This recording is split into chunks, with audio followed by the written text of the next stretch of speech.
All right, everybody, welcome in. It's YouTube Live, the Colin Cowherd podcast. You know who I am, I hope, by this point in my life. And this is John Middlekauff, 3 and Out podcast at the volume. You see him all the time on our digital stuff, the Twitter accounts, and a former NFL scout. We start with the obvious one. I did like Buffalo to win. I do think this league week to week, it depends on the spot you're in. I think San Francisco is unique in where their bad game is still good enough, to go to Cleveland and almost win if they hit field goals. But most of the teams in this league have just bad Sundays. They're off a big win. This was a spot for Buffalo. James Cook now is becoming a real part of this offense. All of a sudden, Dallas on the road falls behind. Dak's not the same quarterback behind. Are you surprised, however, how the Bills ran the ball on the Dallas defense? I don't remember seeing the Dallas run defense that poor for a couple years. To me, one thing that Dallas over the last month, why a lot of us have been buying in, is because of their physicality, like just their overall toughness. And today, Buffalo kicked their ass. I mean, that Colin was a beatdown. And I think I said last week when we watched Buffalo pull that crazy game out against Kansas City, it's hard to take them seriously when all their games were like that. They were like the better version of the Chargers. They just found a way to win some of them. But today, you got to give them their ceiling. I mean, they have a couple wins this year. That Miami win early in the season, Miami's pretty good. That game against Dallas today, like their ceiling is pretty high. When they're on, obviously playing at home, the division is still open. Like the division is not set. Miami's schedule is very hard. They play Dallas, they play the Ravens, then they finish with Buffalo. You look at Buffalo's schedule at the Chargers, who mailed that thing in, the Pats, and then they finish, like we said, with Miami. They've kind of reeled me back in because today wasn't as much about Josh Allen just going LeBron James or Steph Curry. It was more the defense annihilated McCarthy's offense. And like you said, the run game, what has Buffalo always lacked? It's they've never had a running back beside Josh. Well, if you can get a guy, you don't need him to get 180 yards every game, but if you can rely on an individual to be a 100-yard-a-game guy in cold weather games, hard not to like Buffalo and look at him a little differently after the last 60 minutes, right? I was thinking about the Steeler teams with Tomlin when Ben was in his prime. And they had a Le'Veon Bell. And that's what Buffalo reminds me of. They didn't win, they got a Super Bowl, no question, a couple with Ben. But this is what Buffalo reminds me. A defensive coach, a defensive culture with a star quarterback that's about 70% of the offense. And when they had the star running back kind of in his prime as an energy, a twitchy energy player, Pittsburgh always had a star receiver on the outside. They draft and develop receivers better than Buffalo. But this is really what they remind me of. This is a Big Ben Steeler team with a defensive coach, defensive culture that has enough offensive pieces to win. And when I watch them today, I'm like, not everybody peaks at the right time. Rams are a totally different team than 6 weeks ago. Don't even look like the same team. Sure. And that's a dangerous team now. They're blowing people out. So do you buy my Bills look like a Steeler comp, Ben, Josh Allen, defensive coach with a very, very energized running back? Yeah, don't hate it at all. And like the Pittsburgh, they're comfortable playing outside. Yeah. Right. And look at the AFC. It's hard to know how the seeding is going to shake out, but they would be comfortable. We've seen them go on the road in Kansas City and play well, go on the road in Baltimore and play. Miami. Right. Cleveland, no problem. Miami, no problem. They won't. They view Miami as an inferior team. Right. So you go, listen, if this team gets in there and they have a chance to run the table and get to 11-6, I mean, a couple weeks ago, it felt like the building was on fire. And this is where you got to give McDermott and Josh and some of the guys internally some credit. They handled it. They kept, kind of the train on the tracks. Little lucky, however you want to look at last week. It played out. They won the game. And today, they beat the living shit out of the Cowboys. And that was, listen, a lot of people were betting on the Bills. It's another thing to be up 30-3 and the Cowboys struggled to get over 100 yards of offense with 5 minutes left to go in the game. I don't think anyone saw that. And that's kind of a rough reflection on Dallas that, the Eagles, obviously the story today, changing defensive coordinators, guys are sick. They're working through some stuff. But how's that team going to go on the road and beat the Niners? Because you want to take Dallas seriously as this NFC contender, this team that go to the Super Yeah. Bowl. And then you watch a game like today, you're like, how does that happen? Well, how does that happen? Don't the Cowboys play Miami next? Okay, Yes. So this is classic NFL. Dallas gets humiliated, physical team. So they are going to flex physically. Miami, finesse team, blows out a physical Jets team. They come back to earth. Watch Dallas face Miami and push them all over the field for 3.5 hours. Yeah. I mean, you can see it a mile away. Dallas is coming out. I like Dallas. Yeah, I like Dallas. They're coming out and they just got humiliated. And not only did they get humiliated, they were pushed around the field.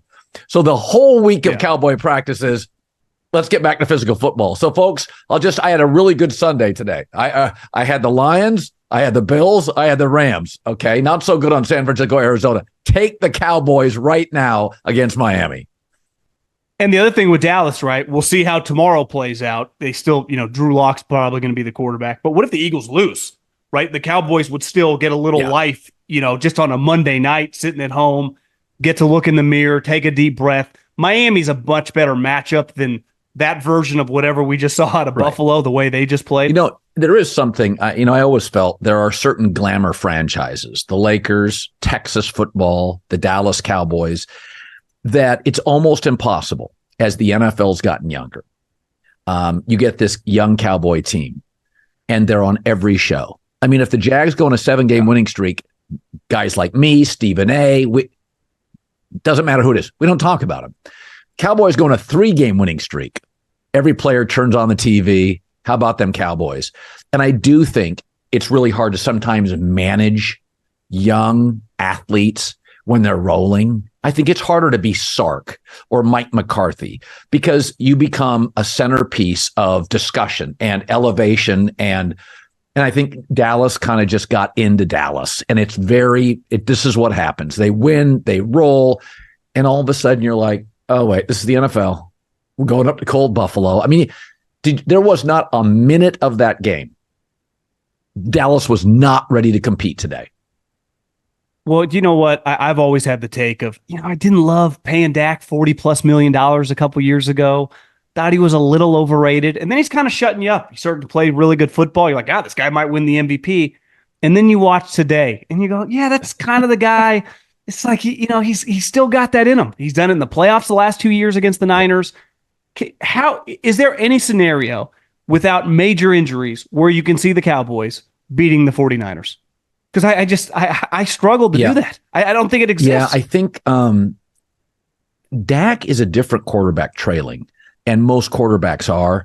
But the difference between Dak at home leading and Dak on the road trailing, it's like two players, right? Like it really is. And most quarterbacks, Baker Mayfield's always he's a good front runner. He's not good trailing, but we don't consider Baker Mayfield to be a $45 million a year quarterback. So I look at Dak and, there are components to Dallas that feel like a Super Bowl team.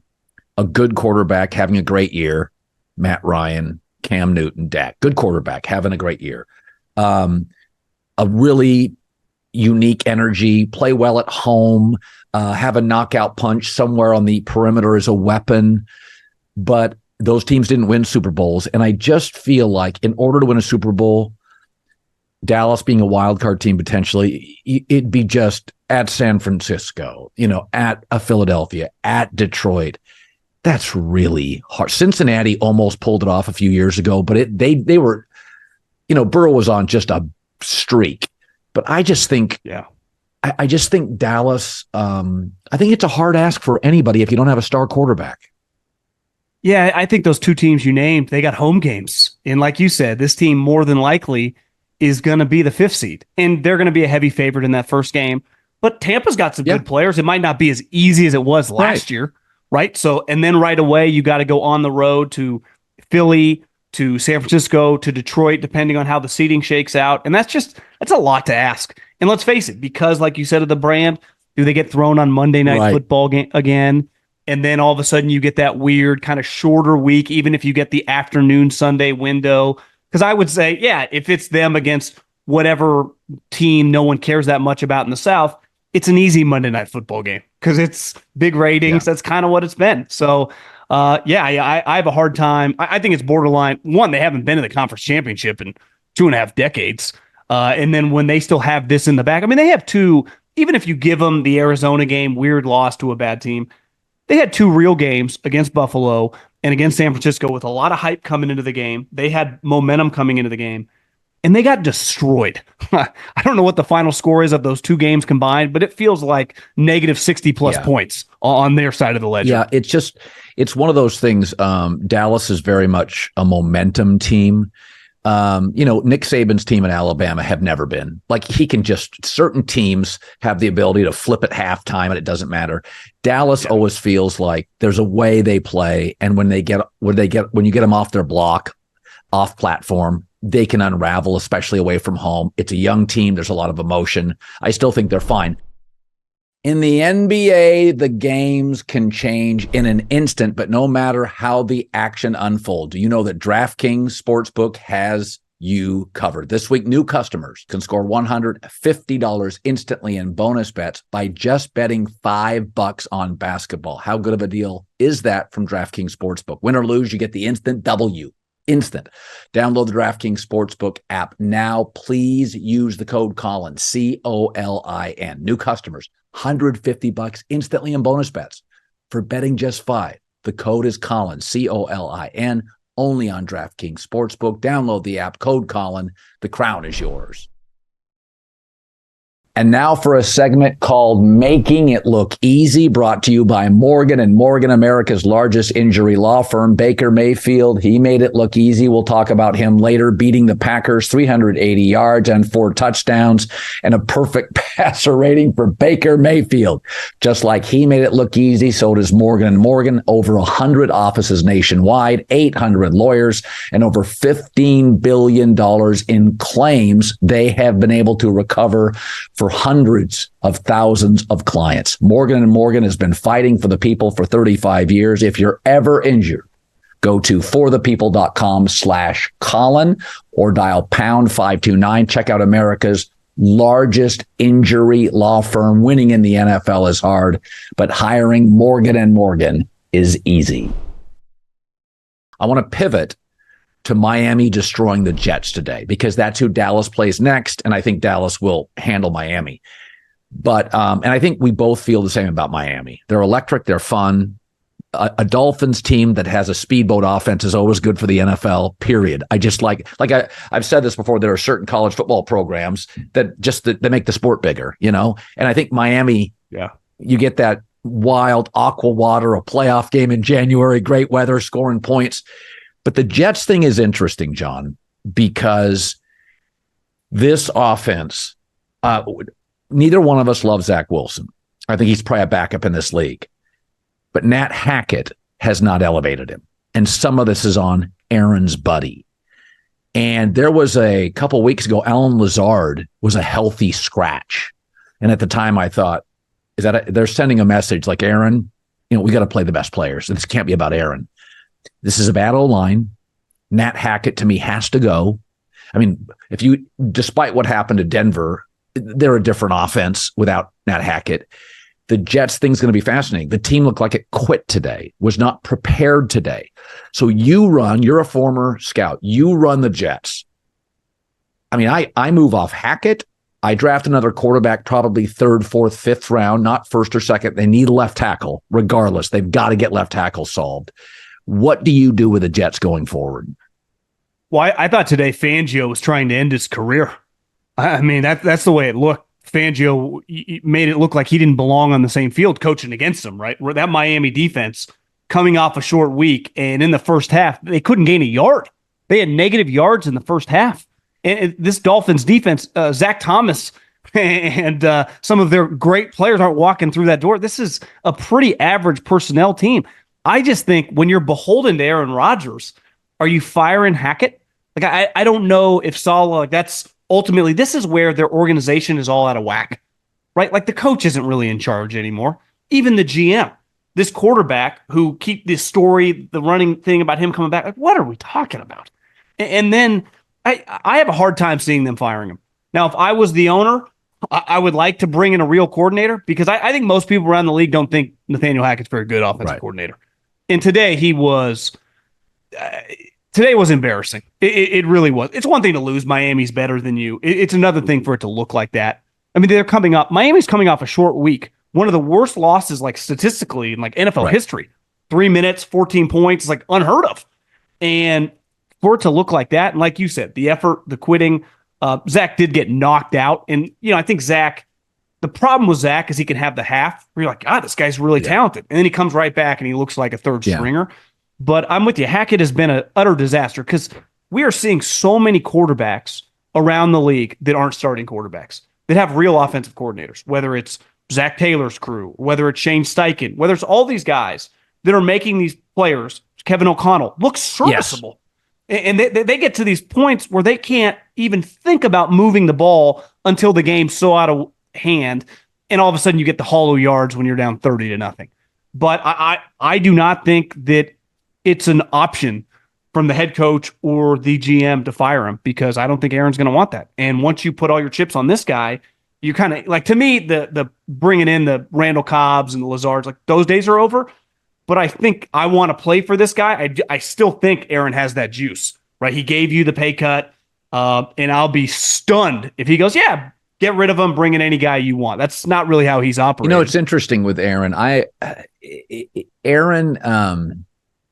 I'm not insinuating that he doesn't watch film, but I've been told he's not as devoted to it as a Brady or a Manning. He's just not, or Russell Wilson. He's not as devoted to film. That Aaron's going to kind of want to do what Aaron's going to want to do. I'm not saying he's lazy, but I've talked to a couple star quarterbacks in the league, and I remember years ago, I don't want to give too much away, but it was somebody connected to Aaron, and they're like, listen, man, he's not sitting in his house tonight breaking down a bunch of film. He could be watching something on Netflix. And maybe some of that is because he's so gifted. Well, he could ad lib. Those guys couldn't. Right. And so does he want to learn a new offense at this point? I mean, I'm not. No chance. That's my takeaway. None. So Aaron, if you go up to him and say, like, we got to get a new AOC, Aaron doesn't. Favre at the end of his career didn't want to. Aaron at the end of his career, I don't think Aaron wants to learn a new offense. Is there a possibility that Woody Johnson, Saleh, these guys next year, I mean, if I'm Saleh and I have any choice, I'm not tying my career to that offensive coordinator. Do you think there's any chance they would just blow it up and draft a quarterback? I mean, you have moments where you watch today, you go, could this owner just lose it and fire everybody and just say, the history of the NFL, the players don't dictate the terms. Even Tom Brady was shown the walking papers in New England, right? So this is, and the Jets are historically dysfunctional. What's this, 13 straight years now, no playoffs? Like they're just, they're going to win 6 games. So at any moment, these owners, we know money's not an issue. And we know patience is not something that a lot of these guys have, especially the losing owners. So I think everything's on the table, because what's Aaron going to say to Woody, right? Like, I still signed the check. So yeah, you gave me some money back, and yeah, we brought you here to work with this guy. But I don't think Woody's shown to be like the Rooneys and see something out. And in fairness, has Robert Saleh and this group really earned like the benefit of the doubt that they know what they're doing? I like Robert Saleh. Seems like a great guy, was a good defensive coordinator. By no means would I put a lot of money on investing on him as being like the next 5 years be a successful head coach. He has not shown anything, even remote. He doesn't know anything with offense. So he's very beholden to the coordinator. He hired his buddy LaFleur. That failed. Now he hired Rodgers' buddy. That's been an utter disaster. Because like we said, even Rodgers gets hurt 4 plays in, you should still look consistently a lot better than you've looked. Just some innovation, just some being able to move the ball. They consistently have halves that I would say the worst in the NFL. Them and Carolina. Carolina's, the worst team we've seen in a while. Them and Carolina, worst offenses. Just eye test. I would imagine the stats back that up as well. Yeah. So I think there's a lot of different options for Green Bay. I think they need to not Green Bay. There's a lot of options for the Jets. I would go get left tackle. If you start looking at the mock drafts right now, they have a chance to get the number 1 or number 2 left tackle.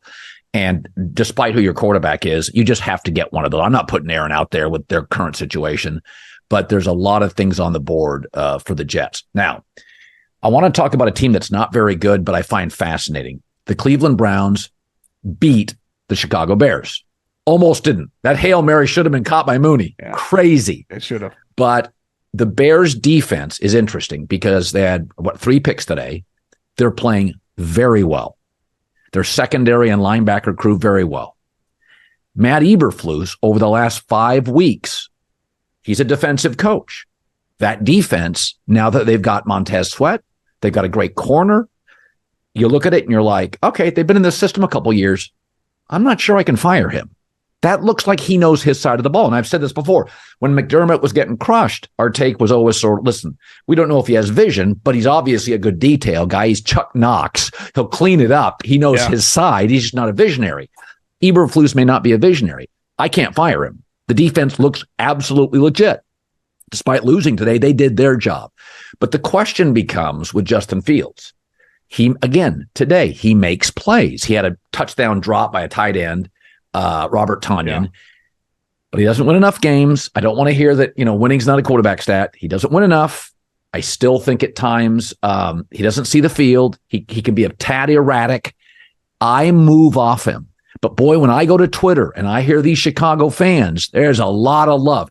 There's a difference, they always say, with coordinators, John, calling plays, or really calling a game. McVay's calling a game. A lot of guys call plays. There's also a difference as a quarterback, just making incredible plays and managing a game like Mahomes with an occasional great play. I kind of feel like Justin Fields is just a series of plays. That's how it lands for me. I would move off him. I think you could send him to Atlanta and get a second, 2 seconds. What would you do with Fields? Yeah, I mean, I haven't changed one iota, no matter how many awesome plays he makes with his legs, no matter how many great throws he makes. I mean, that Hail Mary today was the thing of beauty, right? The arc on it, the way he put it right there in the middle thing. His physical gifts are elite. But to me, he's been like, he's not going to be the Chicago Bears quarterback next year. I actually think, though, he's earned, we keep talking about it every week, a lot of credit, shown a lot of mental toughness and even just subtle improvements. And we keep talking about Atlanta because he played at Georgia for a split second. They need a quarterback. Sense, but there are going to be other teams that need quarterbacks. Like I watched New England, their quarterbacks. It could be a bidding war. Maybe, like you said, it ends up going from a couple weeks ago, like maybe get a third now, maybe get a couple twos. Who knows?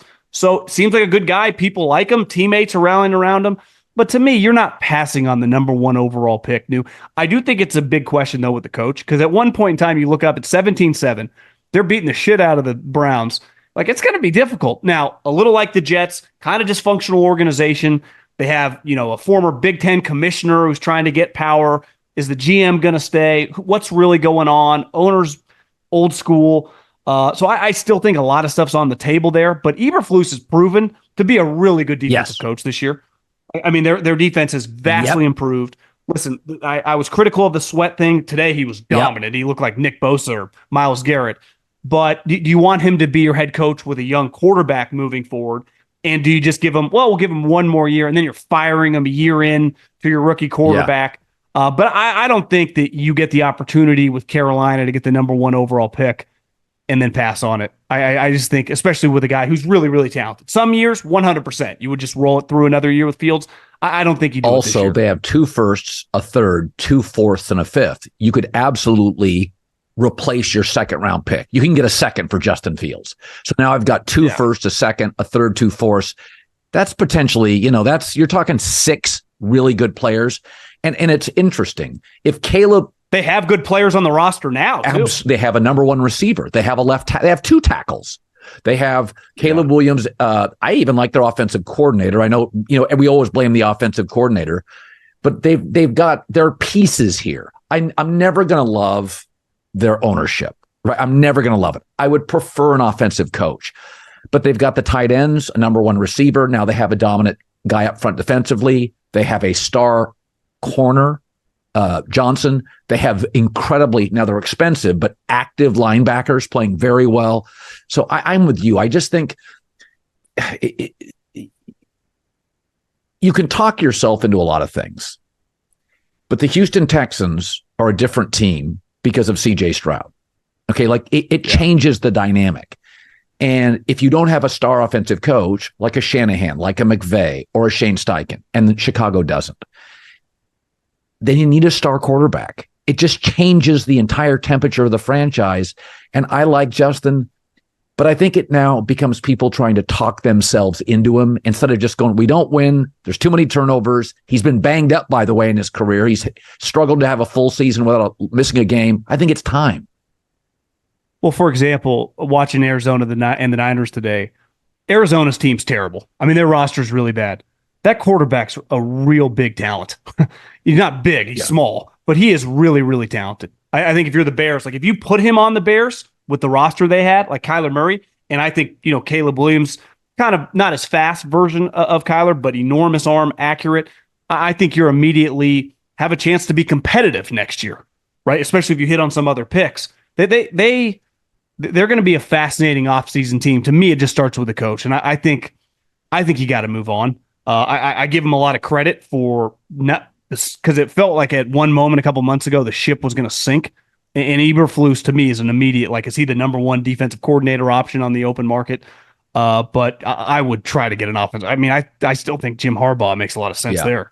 All right, let's and there's a lot of different things to talk about here. I want to talk a little bit about Green Bay. So we all kind of fell in love with Green Bay.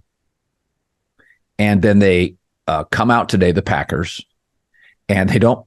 Now, I will say Jordan Love and Reed, the wide receiver from Michigan State, Jaden Reed, had one of the better throws and catches on the season today. But I'm going to look up something very quickly. What do we do with Green Bay now?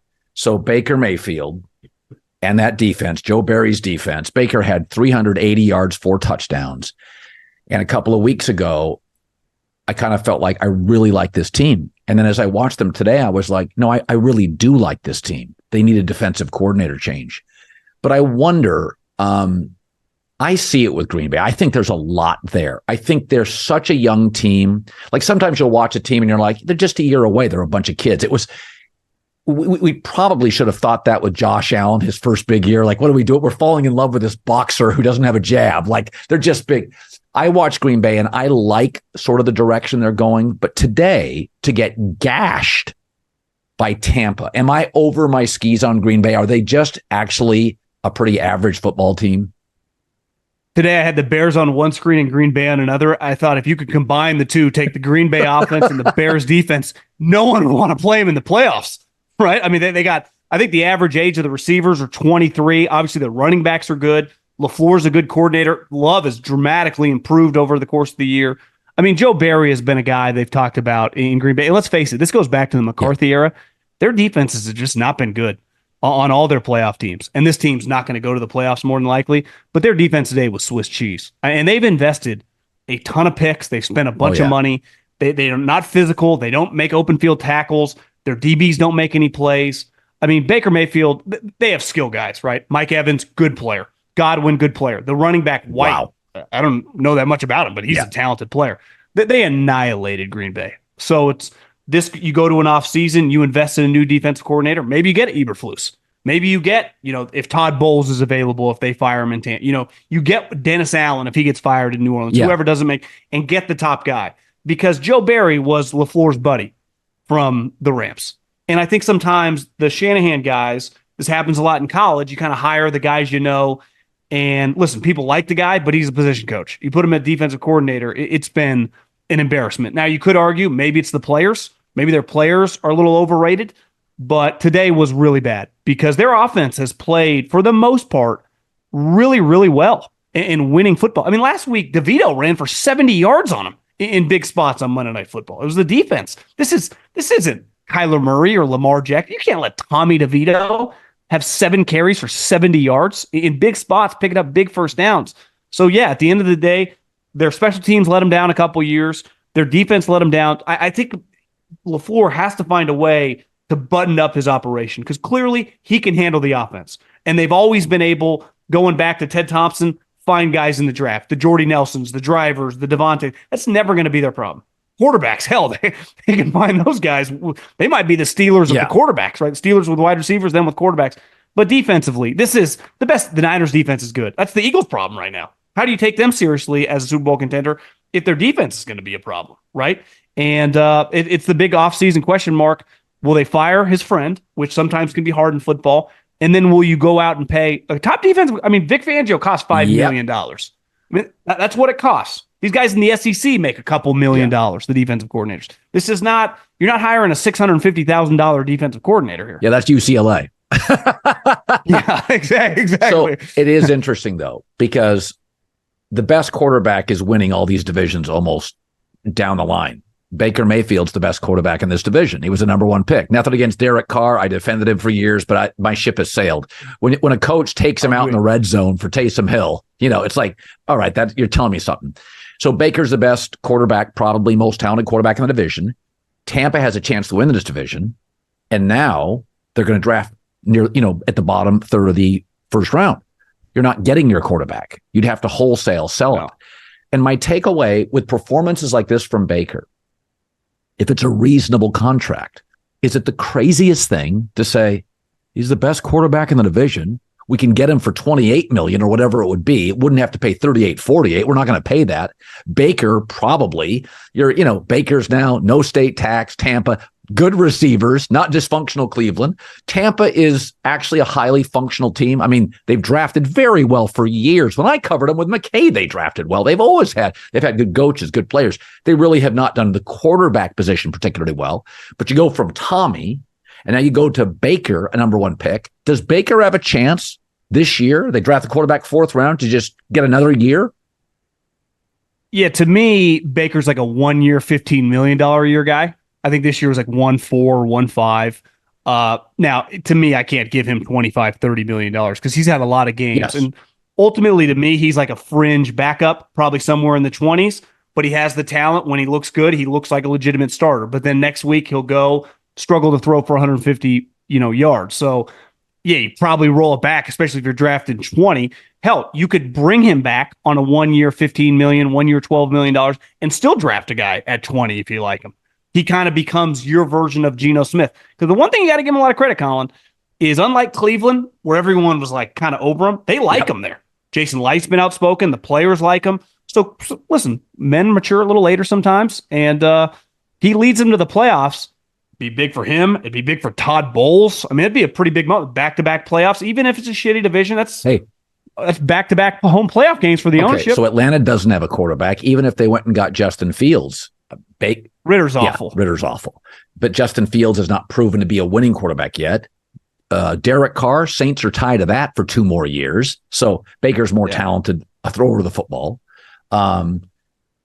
Carolina's a disaster. So my takeaway is I'd roll the dice with Baker 1 more year. He'd still be the best quarterback in the division. And I think he'll be back. Jason Light likes him a lot. And there is something about Baker, is that if you have Baker, there is a certain edge.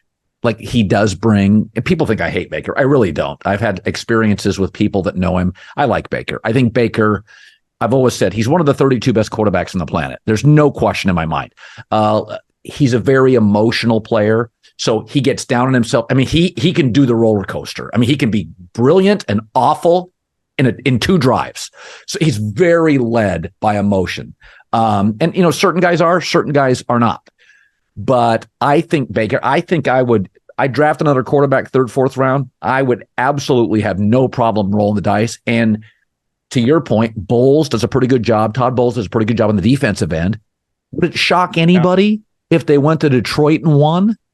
It wouldn't shock me. No. I don't think it shocked me if the Rams went to Dallas and won. I mean, this year in the NFC, outside of the Niners, who do I love? Beside the 49ers, everyone in the NFC is a complete coin flip. You wouldn't be shocked if anyone beats another team. We don't even know. I mean, the amount of different playoff teams that could get in, it wouldn't shock you if the Saints and Tampa get in. It wouldn't shock you if neither gets. It's like, who knows how this whole thing's going to play out? You can't trust any of these teams. So now let's move to a Saturday special. Denver getting buried by Detroit. So I was thinking about this watching Detroit. So they're a very good dome team. Goff's a very good dome quarterback. He's had at least 2 touchdown passes in 5 straight indoor games. So they could potentially play Tampa, warm weather. At home, Dallas, warm weather. Rams, SoFi. So there's a lot of matchups. Obviously, Philadelphia, a team struggling, is not where they'd be at their best on the road, cold weather. But I will tell you, in most organizations, John, the quarterback and the coach, it's the star. I think the front office for the Lions is their star. Laporta, Gibbs, everybody knocked some of their draft picks. These guys are unbelievable.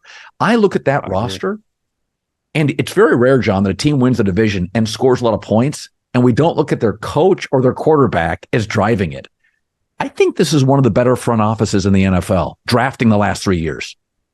Totally agree. I mean, Brad Holmes, that draft day trade he made to get Gibbs and then ultimately Laporta has a chance to go down as like a franchise-altering move. The other thing is, because he was a Rams guy and knew Jared Goff, the 49ers offered the same deal to the Detroit Lions for Matt Stafford, but it was Jimmy Garoppolo. He said, no, I'd rather have the same deal with the Rams and Jared Goff. And a lot of people at the time, I mean, the way we're all talking about Jared Goff now is a lot different than people were talking about him a couple years ago when he was about to get traded. And that honestly has changed their franchise, because we talk about Baker and a lot of these guys being these bridge quarterbacks. Jared Goff is more than that. Now, is he a top 5 guy? Of course not. Is he a top 10 guy? Depending on the week. Most times he's somewhere between like 12 and 15. Yeah. But for them in that dome, they also play Minnesota, which is also a dome team. Pretty good spot. So yeah, that trade, a lot of people on the internet crushed. You can't take a running back. It's like the draft was awful. And that running back, and this is what Dan Campbell said at the time, who was with Sean Payton, who's like his mentor in New Orleans. It reminded us of Alvin Kamara. You watched him last night. He's like a Christian McCaffrey, Alvin Kamara. He can catch the ball. And Laporta looks like Kelsey meets Kittle. He is tight end. I was told this years ago by an executive. He said tight end's tough for rookies. Even Kincaid and Buffalo can disappear, because for the first time in your life, you're going to be asked to block 17 weeks. And so that's why these Iowa tight ends have so much success. That's right. They're physical, and that's a great point. So in the NFL, tight ends are asked to block. It usually is one of those positions you think, God, that guy was so good in college. What's happened? He's getting locked up. 60 snaps. So when I watch a tight end come into the NFL, and he's a top 3 to 4 tight end in the league, you're looking, this is like an Antonio Gates moment or a Winslow moment or a Kittle moment, where it's like, this is not a fluke. To be that good as a rookie tight end, you are completely different than the rest of the league at that space. To me, that's what I see. Well, he's not only a star, that position doesn't cost much money. So once you extend them, they don't cost what wide receivers cost. They cost half as much, right? The top wide receivers make $30 million. Kittle, Kelsey, they make $14, $15 million. So the other thing, it's an incredible value on your salary cap. So when you hit a home run, if you draft Brock Bowers in this upcoming draft in the top 10, and then he becomes a top 5 player, he actually becomes a top 5 player in the league who's cheap. So it enables you to even buy and spend more money on other players. So from an economical standpoint on the salary cap, you could argue it's the best value. That, and if you get a star middle linebacker, because they don't cost what defensive ends or left tackles or quarterbacks cost. But Fred Warner, what's his impact? I don't know. It's like a 10 out of 10, right? What's Gronk or Kittle or Kelsey when they're on? No one can stop them, but you don't have to pay them this much. To me, I also think Dan Campbell, if they win 11 or 12 games and win the division, I think he has to be the coach of the year. When you just look at the Detroit Lions, in 90 years, they've won double-digit games 9 times. For example, Andy Reid, when he wins double digits this year, has 18 double-digit win seasons in his career. So the Lions, like if Josh Lebby, the dude that just from Oklahoma went to Mississippi State, if they become a perennial playoff team, we go, that's incredible, right? But you don't get as much credit when you do it at Georgia or Ohio State. What you're doing in Detroit, and you could say, well, equality in the NFL, that's not true with the Lions. They never win. Yeah. And now he won 9 games last year. He's going to win 11 or 12 and win the division pretty easily. And they're just good. Like you said, they're going to be hard to beat at home, and they're going to get a home playoff game because in a dome, they're very comfortable and they're very fast. Yeah. Like, how do you cover all these guys? They actually have a lot in common with like the 49ers. All their position, they're all speed guys. They all can break tackles. How good St. Brown. Their defense is pretty questionable, but if you can score 35 points, like try to beat me. Well, and also Dan's created a culture. They're a kind of relentless attacking team. Is he a great schematic coach? I doubt it, but he has created a culture. And for years, that's what Detroit lacked. They had players, Stafford, Barry Sanders, Calvin Johnson. Ndamukong Suh. I mean, they've had good guys. They're like Tampa. They've always have good players. I do want to segue to Sean Payton and blowing up with Russell Wilson. So I think I told you this, that I think the frustration for Sean Payton with Russell Wilson He's not as athletic as Taysom Hill, and he's not as good a pocket passer as Drew Brees. So he feels like, you know what I mean? Remember when he signed that extension for Taysom Hill, we all went, Sean, you're crazy. Sean wants hyper athleticism or hyper accuracy. And with Russell, it's a lot of dink and dunk underneath stuff. And he's not as twitchy as he was a couple of years ago. He's clearly a franchise quarterback, but he went off on him earlier in the year on hit the thing around his wrist, right? Like he wasn't learning the plays.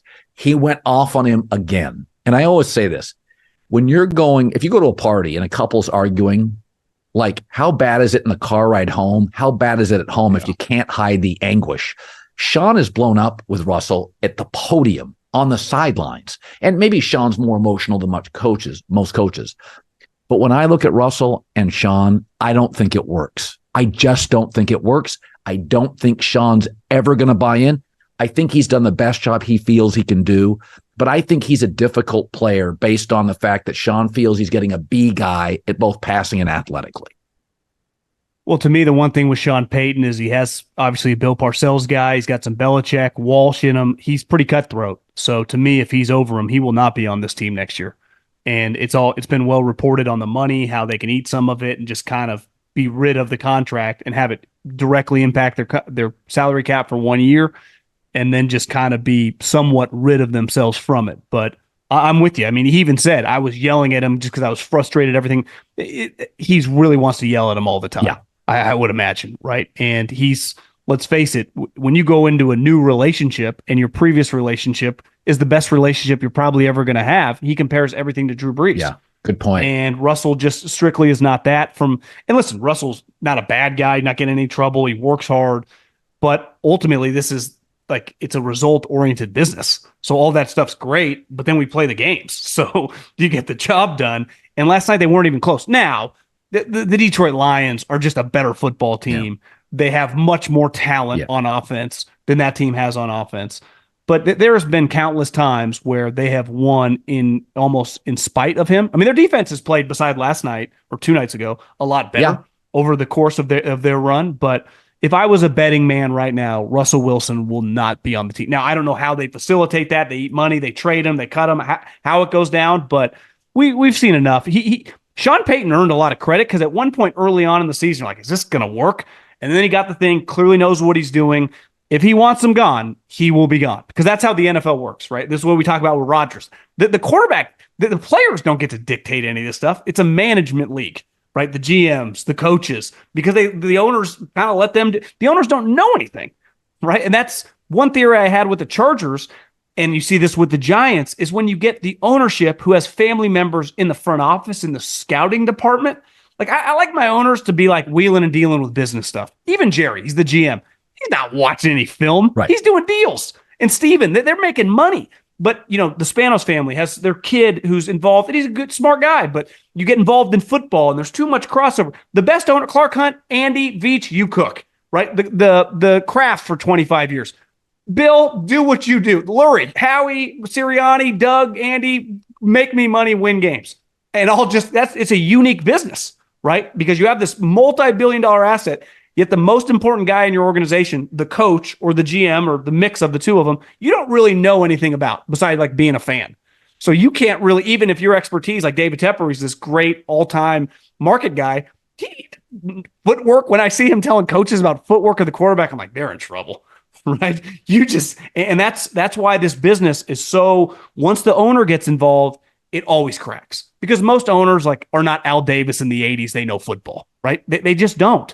And I think you're going to see with Walmart, these guys are very successful, and they're just going to let Sean Payton do whatever he wants to do. They're paying him $90 million to do that. So Sean Payton, wouldn't shock me if he basically gets a new GM this offseason. And the Russell Wilson, I would imagine, is going to be one of the biggest stories heading into free agency, what he's going to do with him.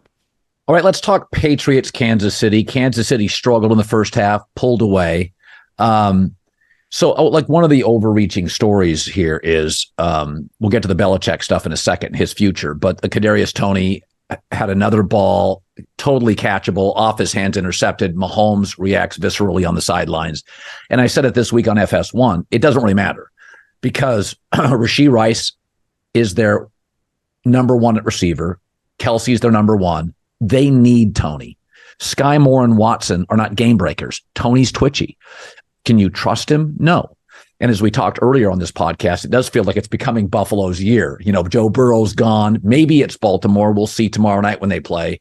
But we don't trust the Jags. Chargers we thought would be good. They're not.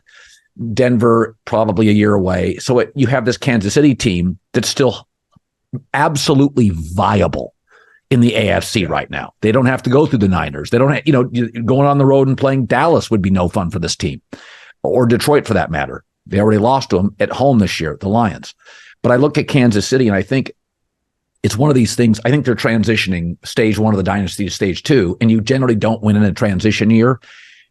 But as I watched them today, I thought to myself, they got about 4 games to figure this stuff out.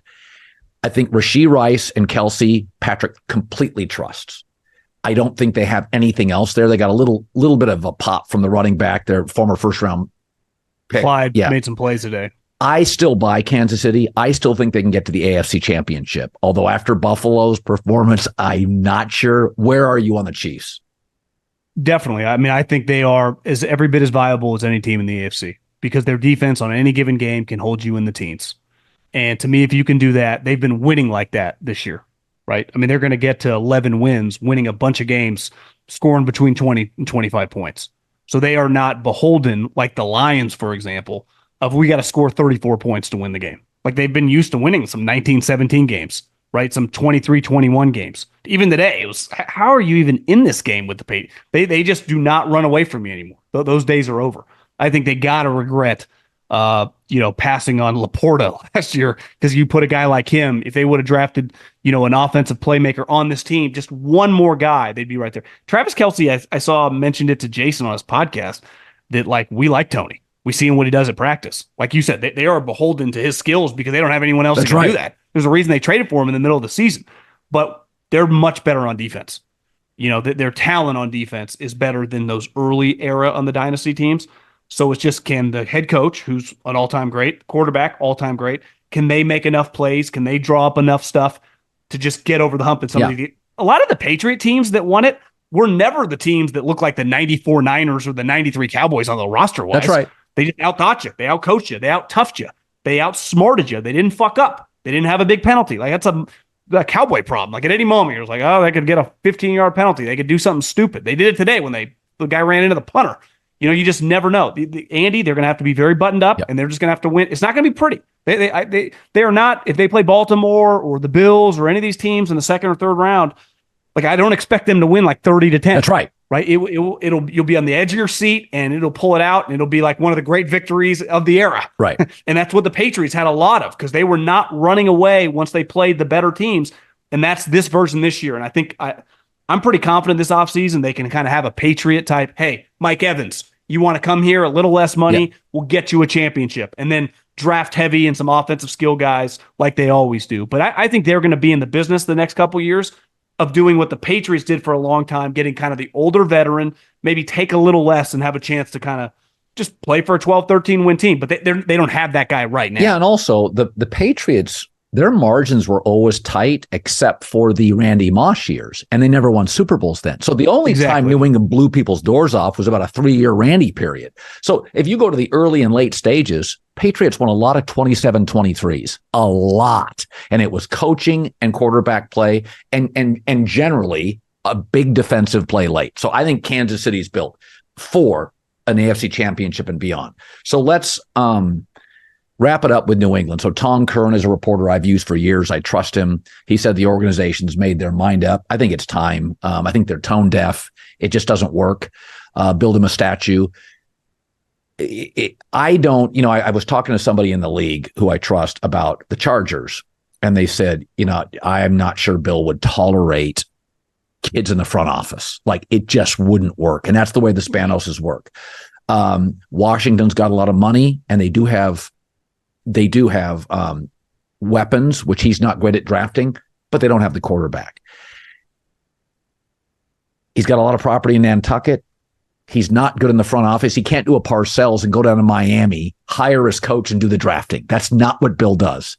That was Parcells or Jimmy. I thought Jimmy Johnson would always come back and do a front office because Jimmy was such a great personnel guy. I always felt Jimmy would say, I want to coach. I want a life. Give me $4 or $5 million and I'll run the front office. $6 million. He didn't. You wanted to fish, and I get it.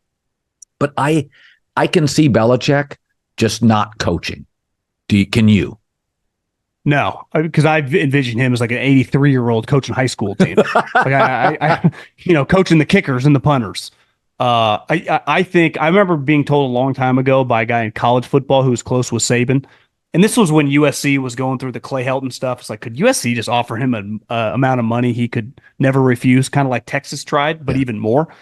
And he's like, he would never come to the West Coast. He's told people, like, he's not, honestly, the Austin, Texas was a little too West Coasty vibe for him. And when I think Bill Belichick, I just think the Eastern Seaboard. His entire career has been spent there. It kind of fits his personality, the type guys. It's a little more gruff. You can be an asshole. Yeah. Even separate from the organizational setup with the Chargers. So I expect him. And to me, I think he's earned the right. They should fire him. Like, not try to trade him and just have a clean. Fire him, let him choose his destination. You shouldn't be worried about him going somewhere. Now, I could understand, like, if the Bills fired McDermott, would you want him going in division, or the Jets, even though he hates the Jets, but you never know, maybe out of spite, he's kind of a spiteful guy. I think it's tricky because he's earned him and Tom, them so much money, right? He has been one of the great employees in, like, the history of America. And now he hasn't been the easiest guy to deal with, but from the pocketbook. So I expect him to go to Washington. That would be my best guess, would be the Washington Commanders. He's their head coach. And it probably, I don't expect them to be some powerhouse. And I don't think he clearly still a pretty good defensive coordinator. Yeah. He can bring Josh McDaniels with him, which I think makes him a lot more desirable, because it's pretty clear. Like, without Josh McDaniels, he's not exactly the same guy. Billy O'Brien is not as good as an offensive coordinator as Josh is for Bill. But to me, the Washington Commanders doesn't just make a lot of sense. Well, out of that region, that area. And they would pay him. They'd make him the highest paid guy. They'd give him a 5-year, $100 million deal and be public, $20 million a year. By the way, DC, he would be able to get on his private jet and go to Nantucket. It's close. It would just, for his lifestyle. By the way, he's got places in Jupiter, Florida, Nantucket. It's easy. It's East Coast. I think Tomlin, and listen, whether they fire him or not, I think it's over. A lot like Bill. Their record isn't as bad, but what are we watching? This team is worse than they've been. Even if they end up going 9-8, they stink. I mean, they got worked. To me, like Bill, Tomlin has a lot of similarities with Andy and McCarthy when they both got fired in Philadelphia and Green Bay, and they both resurrected their career other places. To me, he's a huge personality. He's a big name. I actually think he would make a lot of sense with the Chargers. Yeah. He just knows what he's doing. I heard you talking about it on Friday. Let's talk right now. They need some culture. Okay, graphics people, put up Chargers talk. So this has been discussed. So I know 2 network executives that would absolutely hire Tomlin tomorrow. He'd be for sure great on TV. But I do think the Chargers make sense. He doesn't necessarily give a rip about personnel. He would look up and go, here's what I don't want. I won with a star quarterback. I don't want to back up. You could get out of the Kenny Pickett situation, which is weird. It's dicey because he's a local kid. The Steelers don't want to send him shipping. They're going to be totally sensitive with Kenny Pickett, and he's just not good enough, period. He's like the 12th best quarterback, 13th best quarterback in the AFC. Like, it doesn't work. Yeah. I think it's a time to exit. You leave, you got Super Bowls, you have the stories for a month, networks vying for him. I don't think he wants control in the front office. He won't get it. So I actually think Tomlin to the Chargers makes a ton of sense. Yeah, to me, we talk about the Chargers a lot like the Clippers. Well, what did Ballmer do? He went out and got Ty Lue, a real coach. Now, basketball, it's a little different, but to me, there's a name recognition that gives them some just headline power in Los Angeles. And he's proven to be very serviceable. And to me, they can't afford, like Ben Johnson might go on to be the next Shanahan or McVay. Or he might just be like the next Joe Judge or some other coordinator who flops. They need to get a guy. That's why Belichick, Harbaugh, Tomlin. To me, Dan Quinn is a name, but he was not that successful when Kyle Shanahan left him. Say what you want about Tomlin. He's had a lot of different coordinators, and he's consistently won. I mean, Dan Quinn bottomed out. Tomlin never bottoms out. And he just, if you ask Andy Reid and Sean Payton, like, to me, the number one coach they would not want to go to the Chargers would be Belichick. right? They probably don't have to worry. And then it would be like Jim Harbaugh, people that know what they would much rather sign up for some coordinator who's just going to be learning on the job. And that's what the Chargers, I'm not confident that they're going to do any of this because they have consistently shown to hire coordinators who are just cheaper. I don't know how Dean Spanos, who has gone through what he's gone through over the last decade with the 3 different coaches and what just happened on Thursday night against Mark Davis. Say what you want about Mark Davis. He at least tries to buy people. Josh McDaniels, John Gruden. It hasn't worked. It's blown up in his face. But I give him effort credit. Like he's willing to spend, I don't know, the monopoly money that the league gives him that the Niners and the Cowboys, and the Chiefs are generating on television right now.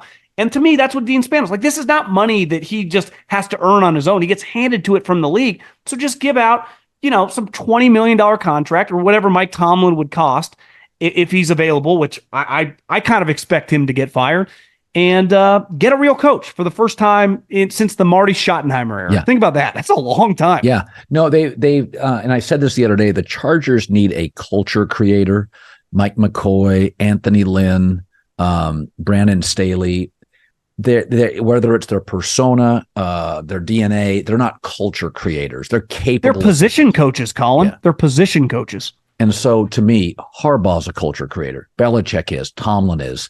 Spend money. I mean, did you see what the NFL handed each team this year revenue? Like when it's all said and done at the end of the year? $400 million? $400 million. You're not going to pay a coach 12 and a half? You got to be kidding me. Look at what Peyton has done to that shipwreck in Denver. Just $12.5 million. You pay your quarterback 30. What are we doing here? Like this money is the greatest thing to own in America outside of maybe Google or Apple is an NFL team. Just buy a coach. Well, think about it. Your expenses, what's the salary cap? $210 million.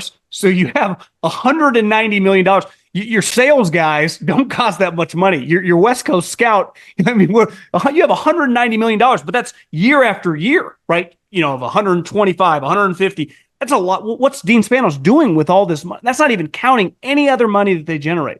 But they are just unwilling to spend it. And you just look at the NFL. Who are all the best coaches? They're all the guys winning. John Harbaugh makes a ton. Andy Reid makes a ton. Kyle Shanahan makes a ton. Right? I mean, you get what you college. All the top guys make a ton of money. Like that's just the going rate for a coach. You cannot be at the bottom of the rung and expect to win and then complain about it because they've been spinning their wheels in the same situation from a coaching standpoint. I do think it gets back to kind of their organizational philosophy. A lot of cooks in the kitchen. So they got a lot. This month is a big time for them just to do a little looking in the mirror and like, do we really want to win or we kind of want to do it our way? John Middlekauff, the voice of John Middlekauff, 3 and Out. You see the hat. That's his podcast. He is as good a voice on the NFL as there is in this industry. Every Sunday night we chop it up. It's live on YouTube, becomes a podcast. John, as always, we're going to be breaking down some college football games probably next week. It's great seeing you. Good seeing you too, Colin. All right.